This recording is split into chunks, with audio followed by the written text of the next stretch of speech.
CTET junior level की जो परीक्षा आपकी 7 फरवरी मतलब आज कराई गई, उसमें जो हिंदी का पार्ट है भाषा वन, उनके सटीक आंसर हम देखने वाले हैं। तो चलिए शुरू करते हैं वीडियो। 91 से लेकर 20 तक आपके प्रश्न होने वाले हैं हिंदी के। और यहाँ पर देखिए 91 से लेकर 99 तक जो प्रश्न होंगे वो आपके गद्यांश आधारित प्रश्न होने वाले हैं। चलिए हम गद्यांश नहीं देखने वाले हैं, हम प्रश्नों के सटीक उत्तर देख लेते हैं। पहला प्रश्न पूछे थे कि यहाँ पर स्पेस भरना था कि परंपरा का वर्णन नहीं है, तो ऑप्शन आपका जो होता ऑप्शन नंबर तीसरा लोकगीत इसका राइट आंसर हो जाता। अगला प्रश्न है मौखिक परंपरा की विशेषता नहीं। मौखिक परंपरा का उत्तर आपको किताबों की जरूरत होना, ऑप्शन नंबर चौथा इसका राइट है। अगला प्रश्न है लोकशाला के लिए उचित वक्तव्य है, इसका जो ऑप्शन नंबर है पहला यह स्वावलंबी एवं निःशुल्क शिक्षा देती थी, ऑप्शन नंबर 1 इसका राइट है। अगला प्रश्न था लोकशाला के संदर्भ में किस बात की जरूरत नहीं है, इसमें ऑप्शन नंबर दूसरा राइट है, लोकोन्मुखी बनने के, ऑप्शन नंबर दूसरा इसका राइट है। अगला प्रश्न लोकशाला में क्या सीखने को मिलेगा, इसका ऑप्शन नंबर दूसरा राइट है, पुस्तकेतर अनुभव आधारित ज्ञान, ऑप्शन नंबर दूसरा इसका राइट है। अगला प्रश्न गद्यांश के अनुसार अनुभव सिद्ध समुदाय का अंग नहीं है, तो इसका ऑप्शन जो आपका उत्तर सही होगा वयोवृद्ध वैज्ञानिक, ऑप्शन नंबर जो आपका है पहला राइट है। अगला प्रश्न भिन्न शब्द आपको पहचानने थे, तो इसमें से साहित्य आपका ऑप्शन नंबर जो है तीसरा राइट हो जाएगा। अगला प्रश्न कुदरती संसाधनों के उपयोग की मर्यादा का आवश्यक है, तो आवश्यक होने पर ही कुदरती संसाधनों का उपयोग करना, ऑप्शन नंबर चौथा इसका राइट है। अगला प्रश्न लोकोन्मुखी का संधि विच्छेद क्या होगा, तो लोक प्लस उन्मुखी, ऑप्शन नंबर तीसरा इसका राइट है। अब यहाँ पर देखिए आपका 100 से लेकर 105 तक पद्यांश आधारित प्रश्न है। पद्यांश हम नहीं पढ़ेंगे, हम प्रश्नों का सटीक उत्तर देख लेते हैं। पद्यांश का पहला प्रश्न कवि अपने मन को अधीर होने से क्यों रोक रहा है, तो इसका ऑप्शन नंबर चौथा राइट है, क्योंकि धरती की कोमल किरण जूझ रही है। अगला प्रश्न छा रहा चतुर्दिक विकट धूम का आशय है, तो इसका ऑप्शन नंबर जो आपका चारों दिशाओं में भयंकर धूम, ऑप्शन नंबर तीसरा इसका राइट है। अगला प्रश्न है बचाव त्राण कहाँ है, तो कोमल किरण के जूझने में, ऑप्शन नंबर दूसरा इसका राइट है। अगला प्रश्न नागों का गुण नहीं है, नहीं है पूछा, ये बात आपको ध्यान रखना था। तो विषैला होना सही है, निर्भय होना भी सही है, कुटिल होना भी सही है, लेकिन घुमक्कड़ होना नहीं है, ऑप्शन नंबर तीसरा इसका राइट है। अगला प्रश्न है भिन्न शब्द पहचानना था, तो दानवता कोमलता और मानवता में ता प्रत्यय जुड़ा हुआ है, लेकिन कुटिल आपका अलग है, कुटिल आपका ऑप्शन नंबर दूसरा वह राइट हो जाएगा। अगला प्रश्न हो अधीर मत मानवते, यहाँ पर अलंकार पूछा था, तो मानवीकरण ऑप्शन नंबर तीसरा इसका राइट है। अब हम देखते हैं पेडोलॉजी वाले प्रश्न 106 नंबर का जो प्रश्न है निम्नलिखित में से कौन सा भाषा में अर्थ के पहलू से संबंधित है, तो ऑप्शन नंबर दूसरा अर्थग्राम राइट आंसर हो जाएगा। अगला प्रश्न निम्नलिखित में से कौन सा भाषा अधिगम का सिद्धांत नहीं है, तो नहीं है पूछा है। यहाँ पर देखिए कंठस्थीकरण है, नियमों के कंठस्थीकरण अगर है तो आपका ऑप्शन वही सही होता, कंठस्थ नहीं करना, ऑप्शन नंबर चौथा इसका राइट हो जाएगा। अगला प्रश्न कक्षा 6 का एक अध्यापक श्यामपट्ट के बिल्कुल मध्य में एक शब्द लिखता है और शिक्षार्थियों से उन सभी शब्दों के बारे में सोचने विचारने के लिए कहता है जो मध्य में लिखे इस शब्द से संबंधित हो। इस गतिविधि का मुख्य उद्देश्य क्या है, तो यहाँ पर शिक्षार्थियों की शब्द संपदा में सुधार करना, ऑप्शन नंबर जो आपका है दूसरा वह राइट है। यहाँ पर अगला प्रश्न आपका कथन और कारण से संबंधित है।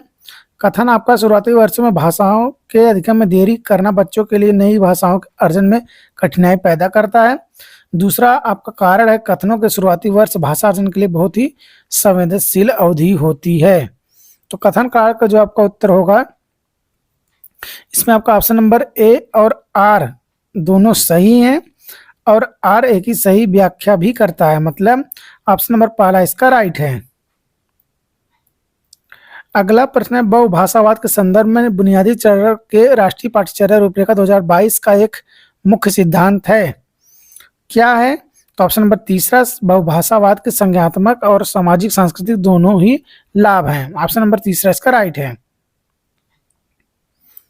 अगला प्रश्न है कुछ वाक्य शब्दावली में एक ही भाषा के विविध प्रकार साथ साथ विद्यमान हैं, सभी प्रकारों के सामाजिक कार्यों की विशिष्ट श्रृंखला है, इस स्थिति को किस रूप में वर्णित किया जाएगा, तो ऑप्शन नंबर दूसरा इसका राइट है, प्रयुक्ति आपका राइट आंसर हो जाएगा। अगला प्रश्न बच्चे अपने अपने जोड़ीदार के साथ कार्य करते हैं, एक पाठ्य सामग्री को 2 खंडों में विभाजित किया जाता है, एक बालक अपनी पाठ्य सामग्री अपने जोड़ीदार को पढ़कर सुनाता है, दूसरा बालक उसे सुनकर लिखता है। फिर दोनों समूची पाठ्य सामग्री पर कार्य करते हैं। इस गतिविधि को क्या कहा जाता है? तो रनिंग डिक्टेशन, मतलब ऑप्शन नंबर पहला जारी रहने वाला श्रुतलेख, या कह सकते हैं रनिंग डिक्टेशन। ऑप्शन नंबर आपका जो है पहला व राइट है। अगला प्रश्न, निम्नलिखित में से कौन सा भाषा की कक्षा में साहित्यिक पठन सामग्री के अध्ययन के बारे में सही नहीं है? तो नहीं है पूछा, तो यहाँ पर अगर ध्यान से आप देखेंगे तो व्याकरण शिक्षक के लिए किया जाना चाहिए। ऑप्शन नंबर पहला ही आपका राइट आंसर हो जाएगा। अगला प्रश्न, कक्षा 6 के विद्यार्थी नवीन को पाठ सामग्री के पठन में कठिनाई महसूस होती है। अध्यापक को उसे कुछ सरल स्तर की पाठ्य सामग्री पढ़ने के लिए देता है। अध्यापक उसके लिए साझा पठन सत्रों का भी आयोजन करता है।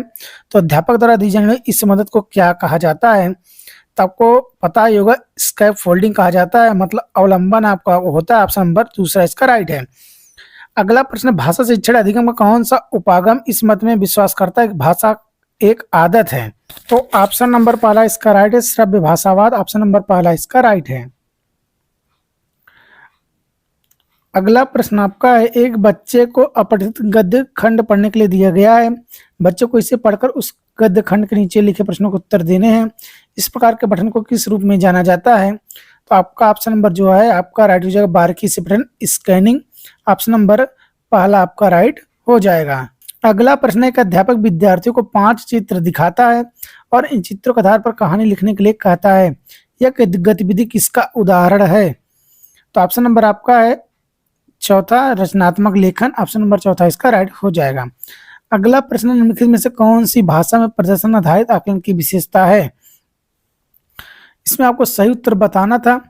तो संदर्भ सहित संप्रेषण, ऑप्शन नंबर जो आपका है संदर्भ सहित संप्रेषणात्मक कार्य। ऑप्शन नंबर चौथा इसका राइट हो जाएगा। और आखिरी 2 प्रश्न जो आपके पूछे गए थे, पठन के बारे में दिए गए कथनों पर विचार करना है। आपका ए और बी दिए गए थे। ए में है, पठन केवल अक्षर ध्वनि संबंध की समझ और शब्दों को सही प्रकार से उच्चारित करना भर है। या फिर दूसरा बी है, पठन अर्थ तक पहुंचने के लिए संकेतों को डिकोड करना है। तो पठन आधारित जो प्रश्न आपका था ये कठिन आधारित था। तो ए और बी दोनों आपके गलत हैं। ऑप्शन नंबर चौथा इसका राइट है। और आखिरी प्रश्न आपका जो हिंदी का है, एक अध्यापक को अपने विद्यार्थियों के श्रवण कौशल का आकलन करना है। श्रवण आकलन हेतु वह किस गतिविधि का चयन कर सकता है? तो ऑप्शन नंबर दूसरा इसका राइट है, अध्यापक कहानी सुनाता है और इसके बाद बोध आधारित प्रश्न पूछता है। तो दोस्तों ये आपका रहा सीटेट जूनियर लेवल की जो परीक्षा आज यानी 7 फरवरी को कराया गया है। उसमें जो हिंदी का पार्ट है भाषा 1, उनके सटीक उत्तर। बाकी अगर मन में कोई डाउट हो तो कमेंट में आप पूछ सकते हैं। चैनल से जुड़े रहेंगे अपडेट तक। जय हिंद।